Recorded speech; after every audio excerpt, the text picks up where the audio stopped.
หลังพระไม่ได้ไปไหนอะวันค่ำเฝ้าอยู่หน้าจอหน้าเครื่องอย่างเวลาตุลุงจะออกอากาศก็จะไลฟ์สดตัวเองการไลฟ์สดท่านเจ้าก็จะดูแลในโน้ตบุ๊กการไลฟ์สดตุลุงมีหน้าที่เปิดอย่างเดียวเปิดกับปิด นอกนั้นก็บ่จ้างละจะเอาภาพขึ้นจะได้จะให้เปิดเข้ามาคอมเมนต์จะได้ก็ขอบพระคุณทำกรรมเนอะกับท่านเจ้าจารย์พระครูสมุวิสุวัตรวรกิจโจตัวเข้ามาถึงในเนื้อหาสาระเรื่องของกำพร้าหมาดำจะเป็นจะได้มันตุกมันยากเพราะกำพร้าขณะเป็นหมาก็ยังเป็นกำพร้าอยู่นับภาษาอย่างกับเฮาเนาะมนุษย์ธรรมดาตาดำเดินดินบางท่านก็กำพร้าป่อบางท่านก็กำพร้าแม่บางท่านก็กำพร้าถึงป่อถึงแม่ตู้ลงนี่กำพร้ามดถึงป่อถึงแม่ปี้ เมื่อมดล่ะ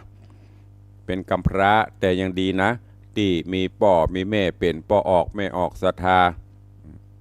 ก็ไม่ได้กำพร้าละคำนี้ยังมีป่อหลายแม่หลายอยู่เรื่องราวของกำพร้ามาดำในตอนที่แล้วอารัมภบทเริ่มต้นเพิ่นบอกว่าป่อพญาพรหมทัตป่อพญาพรหมทัตมีมเหสีชื่อว่าจันตะเทวีถึงป่อพญาพรหมทัตถึงแม่มเหสีจันตะเทวีมีลูกมีเต้าตัวกัน7 คนคนแรกมีชื่อว่ากาไวคนที่สองมีชื่อว่าเกตกองคนที่สามที่สี่ที่ห้าที่หกไม่ปรากฏชื่อ3 4 5 6นี่หูจักชื่อแต่คนที่7มีชื่อว่าสุปัจจาถึงหมดถึงมวลเป็นสาวโสดยังมีกู่มีข้างกันสักคนและก็ยังมีครอบครัวหนึ่งคือเป็นครอบครัวทุกขตะหรือทุกขตะก็คือคนทุกข์คนจนหาเจ้ากินค่ำแล้วก็มีลูกเป็นพ่อใจของแม่ทุกขตะแม่คนทุกข์คนยากเนี่ยโอ้ปนห้องว่าไม่รู้จักตัวเองนี่เด้อหรือว่าจะเป็นด้วยบุญด้วยอย่างของเปิ้นก็บอกว่าใจทุกขตะนี้ไปหั่นใส่ลูกสาวป่อพญาพรหมทัตโดยเฉพาะน้องล่าสุปัจจาเกิดความปฏิภักษ์ฮักใครได้ โอ้มันจะเป็นไปได้อย่างที่เปิ้นห้องเปรียบเทียบดอกฟ้ากับหมาวัดแต่กระบอกเนาะความพยายามอยู่ไหนความสำเร็จอยู่ที่หั่นถึงแม้จะเป็นหมาวัดก็เป็นหมาวัดที่มีศักดิ์มีสีมีเกียรติเนาะ เหมือนหมาตั้งบ้านนะ หมาวัดนี่เป็นหมาที่กินอิ่มกินเต็มก็อยู่กับแม่ย่าก็จะได้บ่ฮู้เขาได้ลูกสาวพญาเจ้าเมืองขอแม่ย่าไปสู่ขอสุปัจจาลูกของพญาพรหมทัตเนี่ยโดยเฉพาะแม่ย่าคนเฒ่าคนแก่ด้วยเนาะก็มีความฮักลูกฮักหลานแม้ปัจจุบันก็ลองสังเกตปะเตอะ10 ลูกบัดเต้า10 หลานเนี่ย10 หลานบัดเต้า10 ลูกเนี่ยอย่างที่เพิ่นว่ากันจะฮักหลานลองสังเกตพอบางครั้งพ่อแม่เปิ้นอบรมลูกเปิ้นเขียนเปิ้นตีพ่อทอกคุยจะเดือดเนาะพอแย่แม่เฒ่าจะเดือดล่ะเอาเขียนมันตายเฮ้ยทางที่เปิ้นก็หวังดีไผจะไปเขียนลูกมันตายเนาะอันนี้ก็เหมือนกันแม่เฒ่าพอได้ยินหลานเขาได้คู่ข้างซึ่งก็อาจเอื้อมสูงไปฟ้าค่อยๆคว้าบนเดือนดาวบนฟ้าขอคือวิงบอลคือแม่ย่าไปขอสุปัจจาคือกำเตอะเอาแม่ย่าจะได้บ่ว่าเป็นพญาเจ้าเมืองนะเอานี่มันก็โตหาเจ้ากินค่ำมันไปหาโตดหาหัวจะลุกจากบ้านนี่หลานก็ไปยอมลบเล้าแม่ย่าอยู่กิก เมื่อเป็นจะนี้มาลองบอกไม่ยากก็ตัวใจใครอินดูลูกหลานตัวเองลองไปเนาะเพื่อมันจะสำเร็จไม่ยากก็เก็บผักบุ้งผักเปียกอย่างนี้ใส่สาเอาไปของบรรณาการเข้าไปสู่ท้องพระโรงเพื่อที่จะไปกราบไปไหว้ไปสาป่อพญาพรหมทัตเอาไปถึงท้องพระโรงป่อพญาเปิดก็หันไตก็บอกไผ่นี่มานี่ก็คือเสนาอำมาตย์ลองไปถามไปสอบถามพระลกเป็นไผ่ที่ไหนไปจะได้มาจะได้ไม่ยากก็เข้าไปใกล้ก็ไปกราบทูลสาไหว้สาป่อพญาแล้วก็ผู้จ๋าแจ้งวัตถุประสงค์ว่าที่มาเนี่ย เพื่อที่จะมากราบทูลขอลูกสาวคือสุปัจจาคือหลานปวดโทป่อพญาหมดที่ยิ้มใจดีพอได้ยินคำนี้ขึ้นมาปวดโทตายังบาลานต้ม ตายังบาลานต้มแล้วครับนี่เริ่มโมโหละโอ้มันเป็นภัยจะได้บอกว่าจักฐานะรักฐานตัวเก่ามาขอลูกข้าก่อนที่ขออย่างอื่นก็พอว่าขอพระราชทานทรัพย์สิ่งของอย่างก็พอจะคือแต่นี้ไปขอลูกก่อนมันเป็นภัยบอกว่าจักตัวจักโตนกะโหดพอได้ยินจะอีไม่ยากไม่พระน้องก็จิตใจไปอยู่กับเนื้อกับตัวแล้วว่าเปิ่นว่าเฮาเนาะใครจะไปอยู่พอได้ยินคำอู้คำจาของพ่อพญาที่ก็ไม่ยากก็พลัดพเลดลุกล่นแล้วกันพ่อพญาก็สั่งเสนาอมาตย์ไว้ไปจับไปยับมาคือได้มันเป็นภัยที่ไหนเนี่ยนี่หูจักที่ต่ำที่สูงไม่ยากฟังพระแบบฟังฟ้าฟังผีลุกได้กันล่นแถวบ้านจีบพ่อพญาก็มันเป็นจะได้พอตั้งสติได้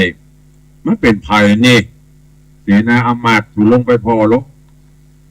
มันอาจเอื้อมจะได้จะมาขอลูกสาวข้าก่อนแล้วก็ลองไปพอรอดซามันเฮี้ยฮะน่ะมันเอาอย่างมาตัวมันล่างพกอันอย่างก็ระเบิดมันกะวางระเบิดกะเสนาอมาตย์ก็ไป ไปจับไปเอาซามาเปิดพอโอ้ผักบุ้งผักเปี้ยที่หั่นกลายเป็นเงินเป็นคำไปหมดกลายเป็นเงินเป็นคำก็พญาก็เอามันเป็นไผ่จะได้นี่มันเนี่ยจะนี้กำลังสืบสาวราวเรื่องพออันนี้เป็นเบื้องต้นของกำพร้ามาดำในผูกที่1ตีได้เตะจบไปวันนี้ฟังต่อเนาะผูกที่2ขอบพระคุณเนอะเจ้าภาพเจ้าสถาปุจากันเตะกันทำเรื่องกำพร้ามาดำนี้ได้รับเมตตาจากโยมพ่อเลี้ยงธนวัฒน์โยมแม่เลี้ยงทัตพิชาสุสิงคำรัตนมหาอุบาสกอุบาสิกาเป็นเจ้าภาพเจ้าสถาปุจานำปัจจัยมาปุจากันเตะกันทำกำพร้ามาดำจำนวนเงิน1,000 บาทสาธุอนุโมทนาบุญด้วยเนอะเชิญญาติโยมทั้งหลายติดตามรับฟังพระธรรมเทศนาเรื่องกำพร้ามาดำในผูกที่2เป็นลำดับไปณโอกาสบัดนี้ นะโมตัสสะภะคะวะโตอะระหะโตสัมมาสัมพุทธัสสะ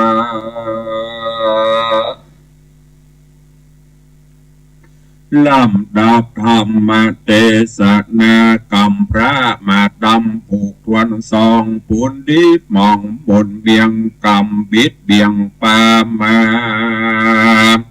บุพเพกตะปุญญาตาจากก่อนจากจุงสอนติดตามกำพระผ่านตุญาตทะลุงวิบากลวงลาย จากได้ตายกับเนี่ยพญาจักฆ่าเพราะว่าโมโหอาถาในการละยำนันโสกับปันโนส่วนว่าใจกำพระก็กล่าวกับเนี่ยแห่งตนว่าเฮากว่านี้จากนี้เลวปันพญาเจ้า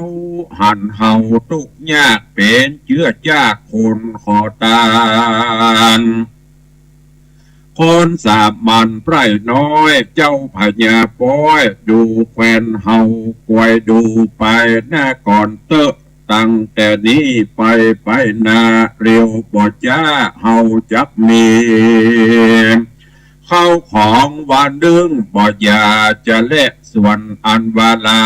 นและแย่ก็ปากันหนีออกจากเมืองที่นั่นไปเมินนานนับนาน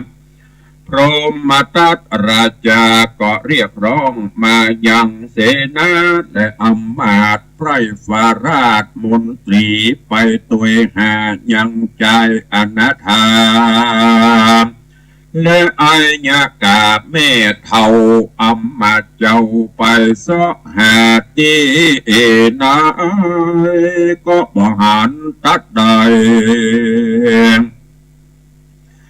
ซับแห่งจริงปิกปอกเล่นขึ้นมากราบทูลสาพญาเป็นเจ้าว่าตูข้านี้เล่าบ่หันนายคงหนีไปไก่แต่เล่าตังแม่เท่าและลานตนรัดดอยดงพนาป่าใหญ่ป้ากันไปเพี้ยวให้เผาส่วนตั้งขบวนแปลงตูบมุงกูเพิดโดยแย่ขาเป็นสุขไปโดยเสียงนกกาอ่อนต้องห้องขันไปมาเป็นที่ควรหลับเมาเอาใจมากนักเมื่อนั้นเมื่อใจผู้นั้นได้เย็นยังเสียงอันมาม่วนไพเราะสนุกหูแห่งตนดังอันก็เป็นอันหายเสียอย่างความทุกข์โศกเศร้ามองตั้งมวลจะเละตั้งแต่นั้นเมื่อนาฮอดถึงเดือน6นั่นมาบ่จะตุกตะกำพระก็หาได้ยังจอบเสียมและมีดใหญ่พิ้วฟันให้ถากทางปลูกยางเข้าป้างและแตงถั่วเต็มไปตัวในสวนพอเติงเดือน10บวชมวนมาฮอดเจ้าตังสองก็ปากันยังจอดกะตำกะสิกรรมทำนาดำวันกระเรียวปานบ่จะเข้ากระก็งอกงามดีอยู่มาวันหนึ่งนาก็มีหนูนาหมู่ตั้งหลายก็ปากันมาคบกัดกินเสาะใส่ยังเข้าให้ในสวนใจทุกกตะผู้นั้นเมื่อหนูมารบกวนมันก็โคตรโกธามากนักจริงขานิ่งในใจว่าดีแล้วมึงกูจับมึงโดยกับดักแห่งกูสู่จักสูญหายวินาศบ่ทาสงสัยจะเล่นนามึงหันกูเป็นคนอนาถาทุกยากพญาพรหมทัตหากดูแควนแถมเล่าอยู่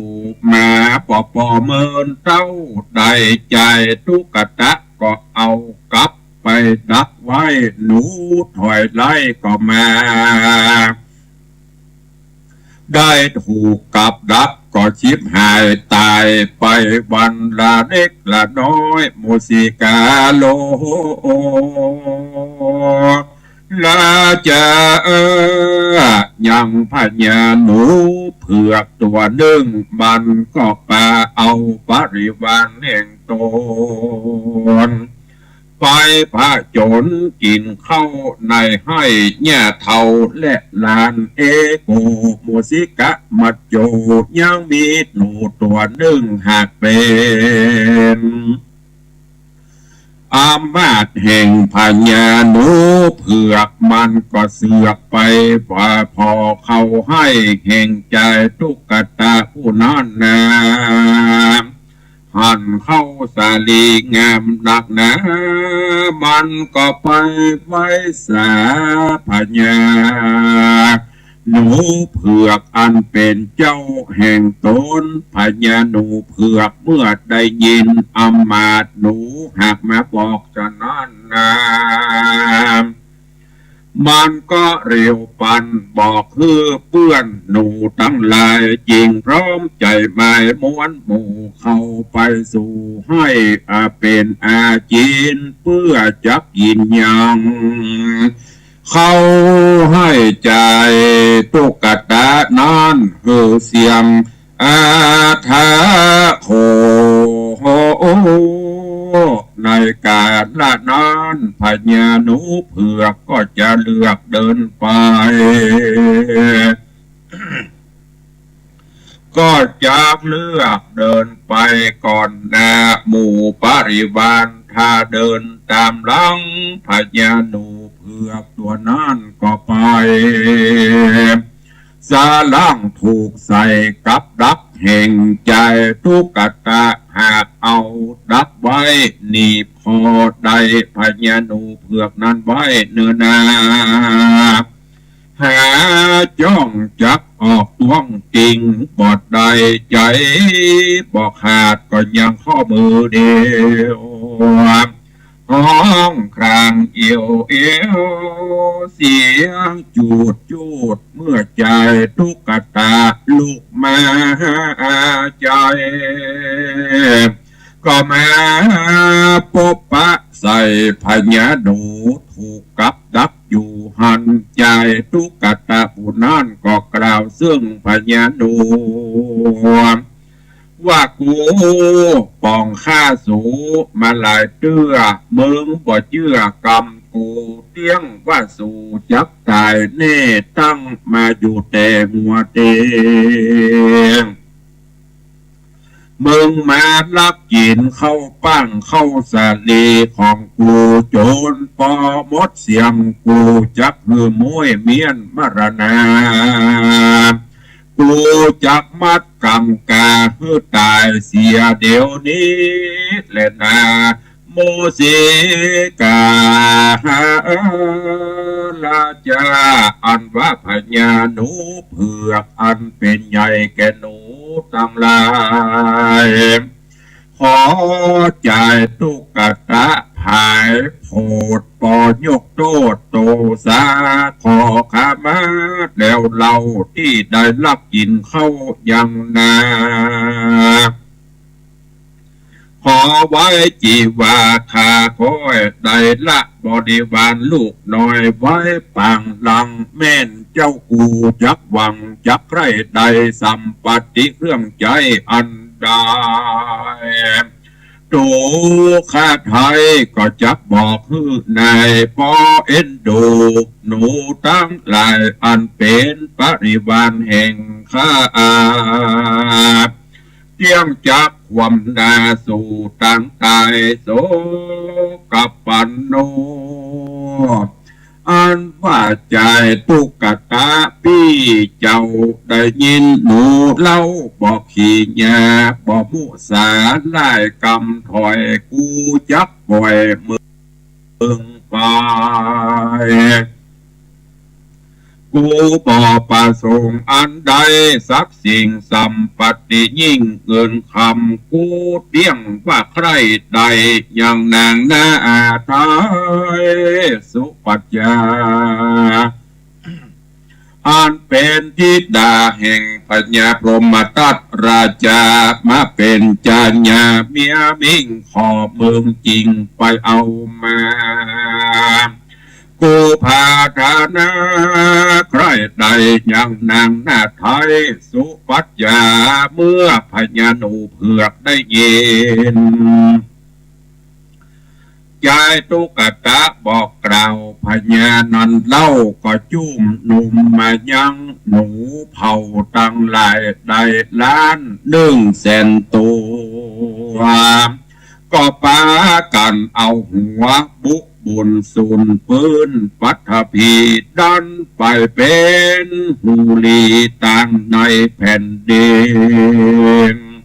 หอดไปเธอที่สลากวันตา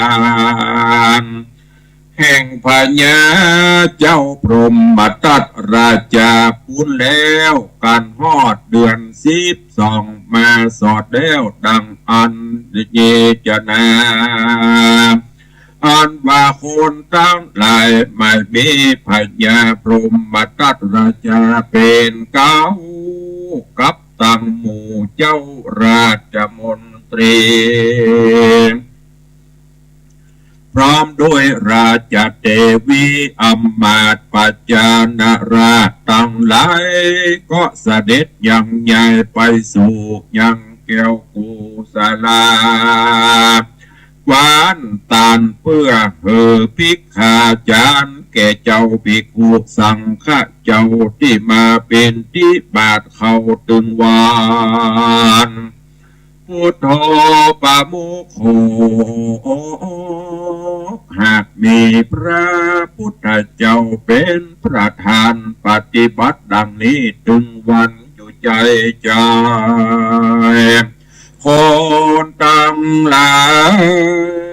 อันใดนั่งยังใหญ่อยู่เฝ้าเพื่อเขาปินที่บาทเป็นตาลเขาก็ได้ยินเสียงครางที่ยังปืนดินเป็นตนสะพึงเป็นอันสะพึงกลัวมากนักคนทั้งหลายเขาก็กล่าวซึ่งกันไปมาว่าสุนาตุสุจุงฟังยังเสียงนี้ฮือทีควรเป็นตีอัศจรรย์ใจเป็นเสียงอันใดไผหูแจ้งเฮาบอกเร่งกล่าวมุสาควรพิจารณาฟังหูทีในปืนที่แผ่นดินนิจามุสิการาชาในเมื่อพญานุเผือกป่าลูกน้องปริวารโบ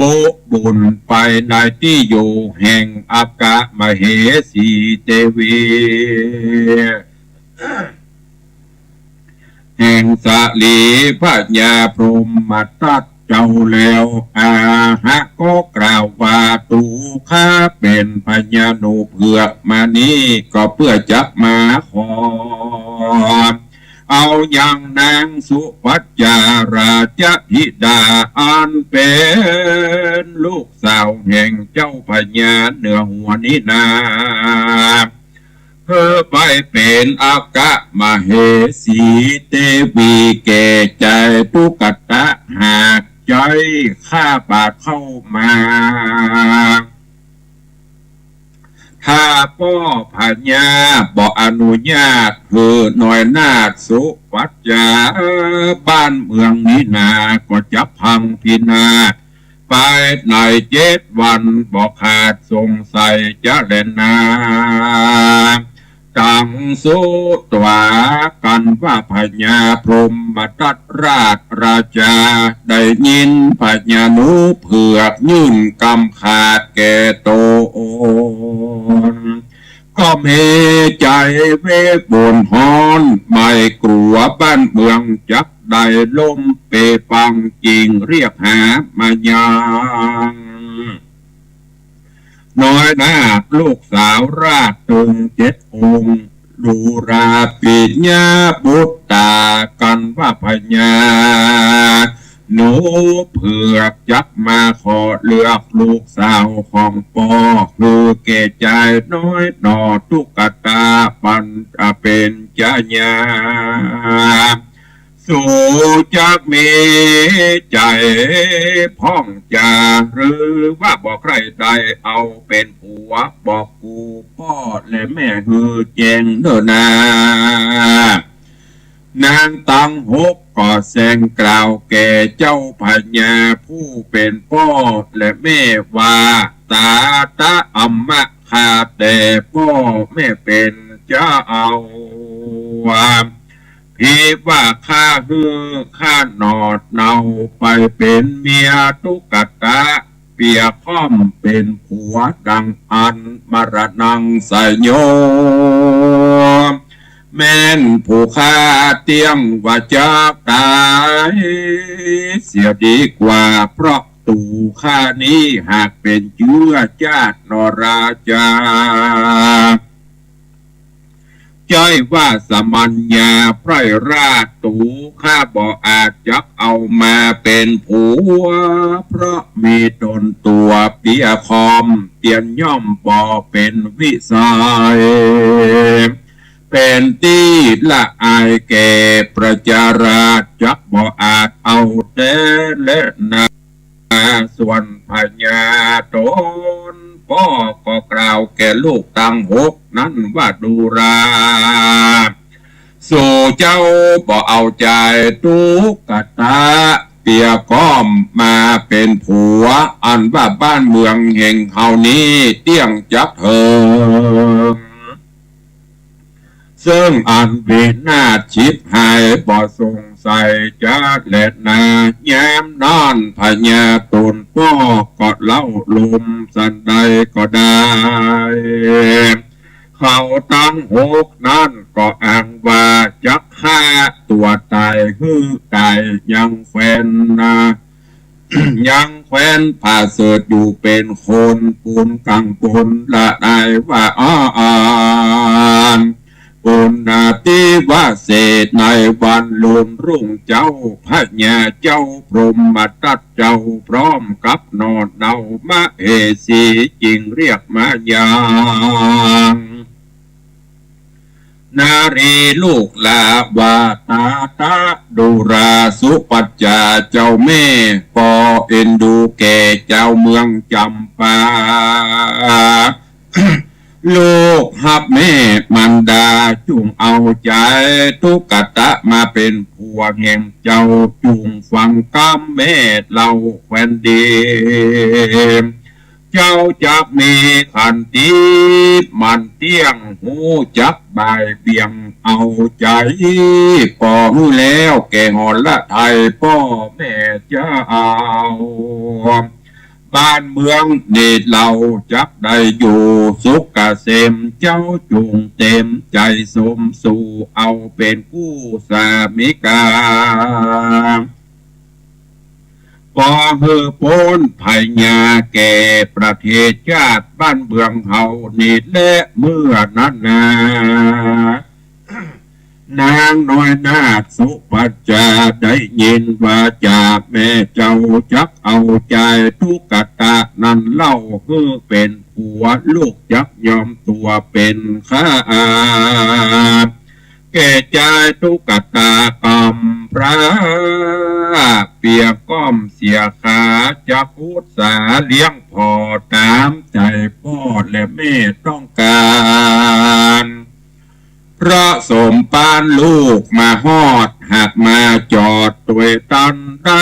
สร้างสมปานมาปอกขาดบุพเพสันนิวาสสิเนหาตามใจมันราแม่เจ้าเมื่อลูกหับปากแล้วเล่าแม่เจ้าก็ใจดีขอบุตรีลูกเต่าอยู่อยู่ด้วยกันกุ้มเท่าไปนานมันอยากเวียกทำการอย่าแอวเล่นจุงหลีกเว้นศีลข้อกาเมอย่ามีใจรวนเร นอกรีดเหอฮักษาฮีดกองทำอย่าประมาทยังผัวขินอย่าได้หมินประมาทยังผัวตนมันทำบุญกุศลไปใจแม่จักได้นอนรับตาอันแม่บรรดาสั่งสอนไว้ก็ปิกก็ไปสู่ที่อยู่แห่งตนก็มีวันนั้นแหละนะเนติตังขีญะอันกล่าวยังธรรมเทศนาเรื่องกำพระมาดำผูกวันที่สองก็บังโกมสมเรศเดชกำพระมาดำจบปริปุณังไปแหมหนึ่งผูกเรื่องราวในตอนนี้หลังจากที่แม่เฒ่าแม่ของตุ๊กตาหลานตุ๊กตาได้ไปขอเข้าไปสู่ราชวังท้องพระโรงปราสาทราชวังไปขอสุปัจจาลูกสาวพ่อพญาพรหมทัตปรากฏว่าโดนตะเพิดกริ้วกราดเข้าใส่แม่เฒ่าใจแตกใจปึ้งผลัดผเลดลุกล่นปิกไปบ้านต่างพ่อพญาก็ฮืออำมาตย์ไปลองไปพอหรอตะกร้าหรือซ้าใส่พักใส่อย่างมันอ่ะมีอย่างอยู่นะฮะก้าไปเปิดพอเก็บไทยเตปาฮับเปิลกับเปลี่ยนแปลงจากพักเป็นเงินคำพ่อพญากติใจโอ้อันนี้มันไปแจ้สะหน่อยแล้วนี้คงจะเป็นผู้มีหลักฐานแต่อาจจะแต่งตัวกระจอกกระแจกมาบุย้อนกล่าวถึงแม่เฒ่ากับใจตุ๊กตาหลังจากที่แม่เฒ่าฝั่งปิดมาบ้านมาแจ้งข่าวเดือดเนี้ยแม่บอกแล้วมึงไปเชื่อซอกหาตังซอกหาเรื่องหัวจะพุดจะขาดนะเดี๋ยวนี้ปดโต้ในบ้านในเมืองอุ่นวายพวกน่ะเปิ้นบ่าไปประมาทดูแฟนไปหมิ่นพระเกียรติเปิ้นตุ๊กตาไม่ยินดีก็เลยโอ้อันไม่เนี่ยหนีปะเขาหนีต่างคนก็เก็บของเก็บเขาเก็บพวกกันหนีอยู่ไม่ได้เผลออยู่ไปจะโดนเปิ้นมาจับมาเงียบไปลงโทษสมลงกับปากันหนีจนกระทั่งหันว่าปลอดภัยดีละก็ไปแบ่งตูกแบ่งปางอยู่ที่ไก่หน่อยแล้วก็ไปทำให้ทำนาเก็บหอมรอมริบไว้สักวันหนึ่งต้องเป็นของเราตั้งความปรารถนาความเพียรพยายามขันติธรรมเนี่ยให้ใส่นาไปโอ้ที่ไหนได้ไปปลูกให้ปลูกนาปลูกข้าวปั่งข้าวสาลีก็ปรากฏว่ามีสัตว์มาราวีก็คือหนูมาลักหกลักกินมดประจันได้แตกได้งอกหนูก็มาเบียดมาฆ่าเนี่ยจะได้ตุ๊กตาก็หาวิธีหนูทั้งหลายเฮ้ยขำแล้วเนาะอีคำบอลคนคำลมปลูกอย่างกระหนูใครก็เลยไปเซาะอย่างมาแป่งกับดักถ้าตะกอนมาอย่างกระลึบหนูกระลึบหนูพ่องเหี้ยวหนูพ่องใส่เข้าไปวันหนูมันนั้นก็มากินก็โดนกับดักตายไปเรื่อยๆจนกระทั่งมีแห่งวันหนึ่งเสนาหนูก็มาเรียกพอเซาะสถานที่สัพยะที่ชอบกินข้าวว่าดีๆว่ามาหันใส่ให้ของตุ๊กตาเนี่ยโอ้เม็ดข้าวสาลีอย่างพอกินได้สบายก็นำเรื่องนี้ไปบอกคือพญาหนูเผือกซึ่งเป็นพญาหนูว่าประเด็นนี้ไปปะแหล่งที่ชอบว่าหากินสบายพญาหนูได้ยินจากนั้นก็ปลาหมูหนูตั้งหลายมาปรากฏว่าวันนี้คงจะถึงข่าวสวยพญาหนูไปโดนบ่วงโดนเหวตีตุ๊กตาดักไว้ดิ้นกระเดี่ยว โอ้ใจประคาดอย่าสักนิ้วเดียวนะก็จะเมื่อ จนกระทั่งตุ๊กตามาปะใส่หันดิ้นกระเดียวกับเปียขึ้นมาพอหนูก็ห้องเอาเขาไว้ชีวิตข้ากำเตอะข้านี้เป็นพญาหนูไว้ชีวิตข้าปล่อยข้าไปเตอะข้าได้อะหยังจะเสาะจะหาจะนำมาฮื้อปรารถนาอันใดจะเสาะฮื้อถ้าบ่เกินความสามารถใจตุ๊กตาก็บอกว่าเต้แหละมึงซ่อให้กูได้กะโอ้ก็ลองพอกระตันของจะนี่บัลลองจะไปหู้อะหยังลองปล่อยแล้วสัจจะวาจาข้าจะมีก็ตุ๊กตาก็เลยบอกว่าถ้าจะอั้นมือสู่ไปสู่ขอเอาสุปัจจาลูกพ่อพญาเจ้าเมืองคือข้าถ้าบ่ได้ถูกโดนประหารหรือตายแน่เป็นเช่นนี้หนูก็มีสัจจะนะถ้าเป็นอย่างธรรมดานี่มันต้องปล่อยมันก็ไม่มีแบบปึกเข้าป่าพวกนั้นกันเนาะแต่นี่ด้วยสัจจะวาจาที่ได้ฮื้อไว้หนูตัวนี้ก็ฮับอาสาข้าจะลองพอจากนั้นก็ประชุมเหล่าหนูตั้งหลายถึงหมู่ถึงมันเป็นล้านตัวก็โตมันจะเต็มบ้านเต็มเมืองจี้โจ้พอประชุมเสร็จเรียบร้อยนัดหมายกันพอถึงเดือน12อย่างบ้านเฮาเดือน12มา12ออกมาจนถึง12เป้งเพื่อจะกินกระตานพ่อพญาก็เช่นเดียวกันเพื่อก็มาสู่กวานตาลของเปิ้นทำบุญใส่บาตรเนี่ยปกตามปกติพอวันนั้นวันเดือน12นั่นน่ะถ้าอยากบอก12เป้งนะเนาะเพราะต้องพื้นดินดุ่มมันอย่างแผ่นดินจะไหวเนี่ยมันเป็นไอ้อย่างนี้หมู่อันข้าทาสจะบริพารกับปลากันสะดุ้งตกใจ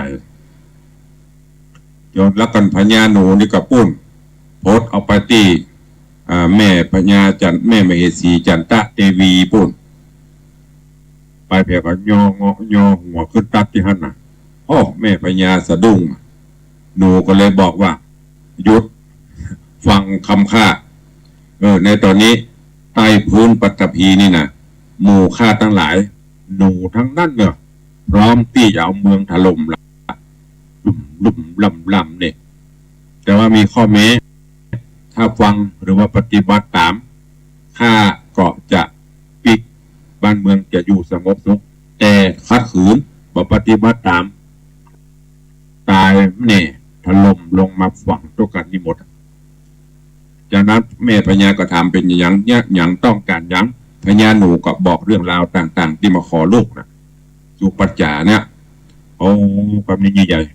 แม่พญาจันตะเทวีก็เอาเรื่องนี้ไปไปจ๋าไปบอกเรื่องพญาพรหมทัตก็พญาก็ตกใจคำนี้โอ้คำนี้บ้านเมืองเขาเข้าสู่ยุคที่จะต้องมีอันวินาศจ้ะก็เลยห้อง ลูกสาวถึง6 คนมาก่อนมามาจาที่บายคือไผ่จะยอมไปเป็นเมียตุ๊กตาจายเตี้ยห้องลูกสาวถึง6ไม่มีใครยอมสักคนพ่อเฮ้ยงามก็บ่งามจะคือข้าไปเสียเกียรติเสียศักดิ์ศรีครับว่าถ้าพ่อจะคือข้าไปเป็นเมียบ่ไอ้เปี้ยไอ้ก้อมนี่ตายดีกว่าพ่อไม่หรอกก็ได้ก็บ่ยอมเหลือสุดท้ายก็คือสุปัจจาลูกล่าแม่ก็เลยไปไปกล่อมสุปัจจาลูกล่าหันว่าเพื่อเกียรติเพื่อยศเพื่อบ้านเพื่อเมืองสละคนเดียวแต่บ้านเมืองรอดดีกว่าตายหมู่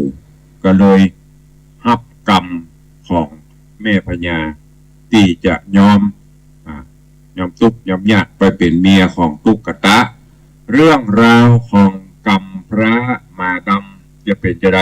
ก็ให้ติดตามฟังกันไปเด้อมีคติธรรมในนี้นับในญาติโยมต่างหลายพอลูกสาวตั้ง6 คนน่ะยิงในศักดิ์ศรีไม่ยอมแต่ลูกล่านี่คนห้องว่าเสียน้อยเสียยากเสียมากเสียง่ายยอมคนเดียวบ้านเมืองรอดถึงหมู่แต่ถ้าไปยอมสักคน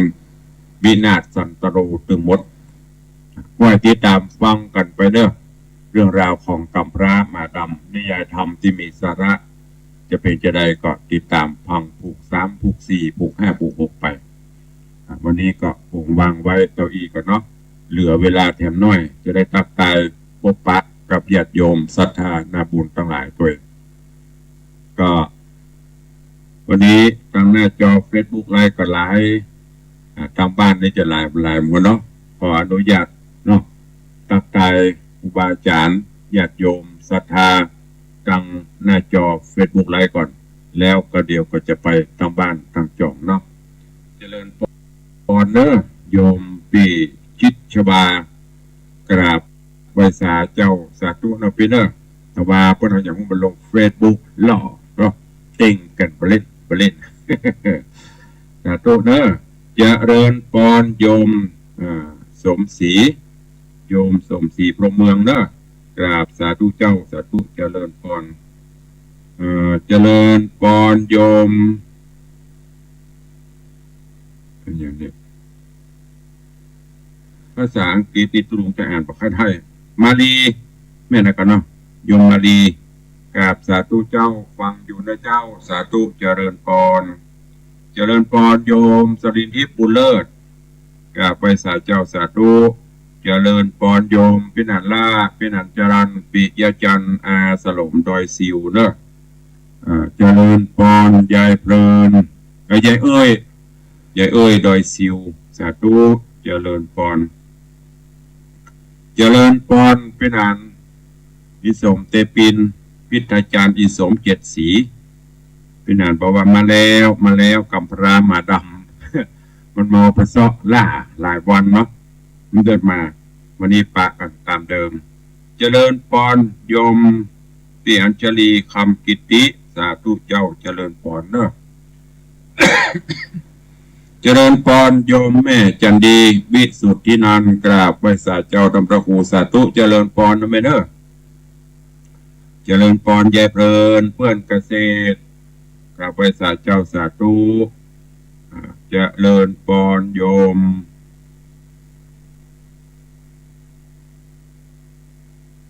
อย่างก็อ่านภาษาอังกฤษไป พี่หนานอ่านพี่หนานก็ได้กราบนมัสการสาธุเนอะพิมพ์เป็นตัวไทยแล้วนะกำเมืองถ้าเราไม่อู้แล้วไผจะอู้ล่ะนี่เป็นภาษาอังกฤษมันอ่านยากเจริญพร สุมาเตเนอะยำมันอากาศเย็นเจริญพรโยมพระรองวันเพ็ญสาธุเจ้าเจริญพรเนอะโมทนาบุญตัวเย่เปียแม่เลี้ยงเปียช่วงนี้หาเนอะบ่เข้าวังรับมาส่องเพราะนี่ว่างๆเข้าวังเพราะเนอะเจริญพรโยมเขียงคำรุ่งไพโรธกราบไหว้สาเจ้าข้าสาธุเจริญพรเนอะน้อมกราบไหว้สาบารมีธรรมหลวงพ่อดำรงครูสุวิมลธรรมลักษณ์ปัญญเคราะห์ปอมาส่องพอกราบไหว้สาบารมีธรรมปอเนอะเจริญพรโยมจนจันทร์ซอนคำกราบไหว้สาเจ้าสาธุเจริญพรเจริญพรโยมลักษณะเกดีสาธุเจริญพรเนอะเจริญพรแม่เลี้ยงสุภักหินเกยสาธุอนุโมทนาด้วยหลายท่านวันนี้เข้ามาติดตามรับชมรับฟังตั้งภาพและเสียงขัดตกบกพร่องอันใดก็เดียวตุลุงจะไปโดยหาเนอะตุลุงจะไปอันเดียวก็ตุลุงก็คอมเมนต์โดยตามไม่รู้เอาขอบคุณทุกท่านตัวเองครูบาอาจารย์ทุกรูปเนี่ยต่อไปจะไปตั้งบ้านตั้งจองตั้งบ้านตั้งจองใครจะอู้ตัวตุลงเข้ามาได้ตอนนี้เดี๋ยวเวลาแถมหน่อยจะหมดเวลาแล้ว081087836540ใครฟังอยู่ตั้งบ้านตั้งจองโทรศัพท์เข้ามาเมืองแกนกับว่าที่นั่นเนี่ยเจริญพรว่าละหันจะพอเดาได้นะใครจะมาสายแรกสาธุนะปอเดอร์อนุโมทนา เจริญปอนเจ้าเจ็ดยอดสายที่สองสาธุอนุโมทนาจำได้จะได้ทำมันในเสียงภายจำด้วยมันมูนี่มันแฟนครับ แฟนแท้วันแท้เทพเสด็จมาแล้วเจริญปอนสาธุเจริญปอนสายที่สี่เจริญปอนยายพเลิศกะ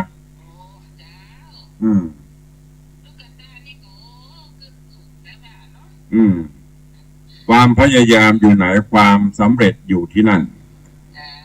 สาธุสายต่อไปมาแล้วสี่สายจากดอยสะเก็ดกลับมาจากเมืองเกณฑ์กลับมาละเจริญปอนวัชาเจ้านางสาวจันคำแสงบุญเจริญปอนสายต่อไปเจริญปอนเสือใต้เจริญปอน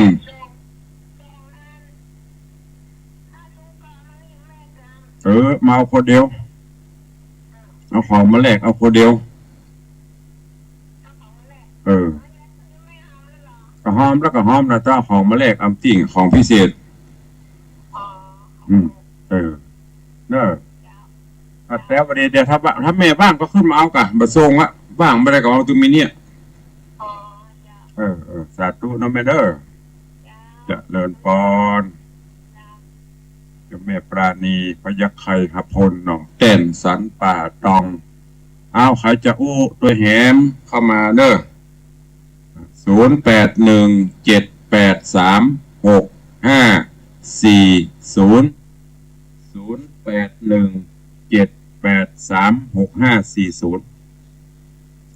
อนุโมทนาบุญทำกรรมเด้อกับญาติธรรมญาติโยมที่ร่วมถวายทาน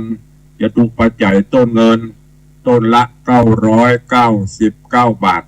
สมทบในการสร้างกุฏิสงฆ์องค์หลวงของวัดวังสิงห์คำเด้อขอบคุณโยมแม่ถนอมศรีด้วงอินบ้านป่าไผ่เจ๊จ้าง ร่วมทำบุญ1 ต้นขอบคุณโยมแม่นิพานางสาวตุลยางามเงิน1 ต้นอนุโมทนาขอบคุณแม่หมอพึงพิษสมนาวันร่วมทำบุญ1 ต้น อากาศเย็นขันขอยุบยิบมาไอขลงขอจุมาอภัยกับทุกท่านด้วยเด้อเจริญปอนขอบคุณโยมแม่ปราณีพยัคฆ์ไข่หพลหนองแต้นสันปะตอง1 ต้นขอบคุณโยมแม่จันดีวิสุทธินันท์เจดีแม่ครัว1 ต้นขอบคุณป่อสมานแม่จันยาวิชัยอาจารย์ดลชัยยาวิชัยในนามคอนเซปต์เมืองแกนพัฒนาบ้านเจเลแม่แตง1 ต้นอนุโมทนากับพิธีจารย์พิธีกรชื่อดังพินาทิสมเตปินพินาทิสม7 สีร่วมเป็นเจ้าภาพ1 ต้นและประวารณารับเป็นเจ้าภาพเสาหงเสากุฏิแห่ม1 ต้นเจริญพรโยมแม่เพ็ญศรีขอบคุณโยมแม่เพ็ญศรีอินทจักรลงขอดเป้า1 ต้นขอบคุณโยมไพรินด้วงสวัสดิ์อย่างเดิงสระปี1 ต้นอนุโมทนาบุญขอบคุณกับโยมวิมลโยมปิมหมอมัฒนาโยมนัดประคันอัมพันธ์1 ต้นตอนนี้ก็ได้ประมาณกี่ต้นละ10 ต้นพอดีก็ไปเรื่อยๆเนอะไม่จำกัดไปเรื่อยๆจนกว่างงจะแล้วคุณท่านผู้ใดร่วมเป็นเจ้าภาพเนอะพี่น้องนะจอเฟซบุ๊กไลฟ์ตัวใครจะร่วมบุญกุศลทางวัดก็จะมอบวัตถุมงคลชุดพระผงเบญจภาคีพระผงเบญจภาคีไม่มีที่ไหนละซึ่งเปิดจัดสร้างในโอกาสที่เนี่ยก็คนห้องกับพระราชพิธี6 รอบ 72 ปี 72 พรรษาของพระบาทสมเด็จพระเจ้าอยู่หัวรัชกาลที่ 9ก็ได้หลายปีละ โยมเพิ่นนำมามอบถวายไว้เพื่อเป็นวรรณการขอบคุณญาติโยมเนอะมีจำนวนจำกัดแต่คงจะพอสำหรับญาติโยมที่ร่วมบุญกุศลอยู่เอาต่างบ้านใครจะอู้เตยแหมก็มีไหมเอ่ยมีเตี้ยต่างบ้านนะขึ้นมันจะแห้งไปแห้งเขาก็บฮูเนาะฟังถึงที่ไหนก็บฮูแต่ก่อนรายการนี้ฟังตามคลื่นสีขาวนี่เป็นไหลกันลกตั้งขึ้น104นี้ มีประให้บดี96นี่ไปหลายหน่อยก็เป็นยังเพื่อบางครั้งเพิ่นกับฟังแต่ไปอยากอู้ บางคนก็อยากจะอู้ใครอู้ก็อู้เข้ามาโทรแจ้งผลการรับฟังเข้ามาเนอะกับบางวันตุลงการจะหายไปแต่ถ้าปฏิกิจการใดก็จะมาจัดรายการเตะมือกับญาติโยมศรัทธาเนาะวันนี้เวลาหมดเวลา1 ชั่วโมงเต็มที่เจอกันขอนำรายการจากทุกท่านไปก่อนเนาะปะกันใหม่ในวันต่อไปวันนี้ขอความสุขสวัสดียุงบังเกิดมีกับทุกท่านเนอะอยู่ดีมีสุขเดินทางไปที่ไหนต่างใดก็ขอให้ได้แคล้วคลาดปลอดภัยจากอุบัติเหตุเพศภัยอันตรายใดๆก็จะได้มากำกายลาวีเม็ดจักหิขอให้ปันมาเม็ดจักหาก็ขอให้มันปันได้เงินคำเกี่ยวแหวนไหลมาเทมาสมปรารถนาเจริญไปด้วยอายุวันนะสุขะพละทุกทิวาลาตีกาละนานเทิน